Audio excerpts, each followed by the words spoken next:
और अब ये अहम खबर देखिए, यूक्रेन वॉर पर ब्रिटिश इंटेलिजेंस का बड़ा दावा। भारी कीमत चुकाकर भी कामयाबी नहीं मिली रूस को। अब तक रूस को बहुत सीमित कामयाबी मिली है। यूक्रेन के डिफेंस ने रूस के इरादों पर पानी फेर दिया। यूक्रेन के डिफेंस ने रूस के इरादों पर पानी फेर दिया। कामयाबी नहीं मिली, जो थोड़ी बहुत मिली वो बहुत सीमित। ब्रिटिश अथॉरिटीज के हवाले से यह बात कही जा रही है। और जिस तरीके से यूक्रेन डटा हुआ है, ब्रिटेन का यह दावा काफी हद तक सही दिखाई दे रहा है।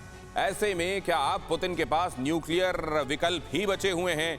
यह बहुत बड़ा सवाल है। पुतिन का विजय संकल्प, अगर यह संकल्प है और विजय को लेकर ऑब्जेक्टिव हैं, तो अब ऑप्शंस बचे क्या हैं? पुतिन बात करने के लिए तैयार नहीं है। वो ये कह रहे हैं कि अब डिप्लोमेटिक बात के लिए कोई गुंजाइश दिखाई दे नहीं रही है। अपनी शर्तों पर वो जीतना चाहते हैं। ये एक और चिंता की बात है, और जिसके चलते ये लग रहा है कि टैक्टिकल न्यूक्लियर वेपन क्या अब मिनिमम डेंजर हैं। 65 दिन बाद भी यूक्रेन का हौसला अब तक कायम है। अब तक के नुकसान के मुकाबले बहुत सीमित कामयाबी रूस को मिली है।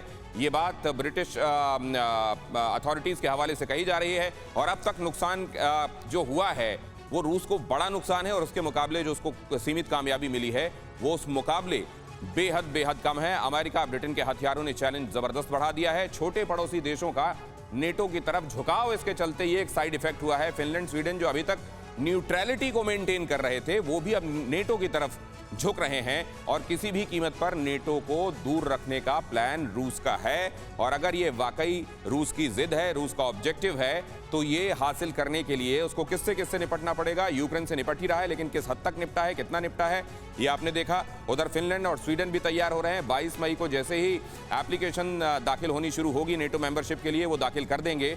तो ये बात किधर जा रही है, ये इस वक्त का बड़ा सवाल। परवाह देश की, सोमवार से शुक्रवार रात 10 बजे TV9 भारतवर्ष पर।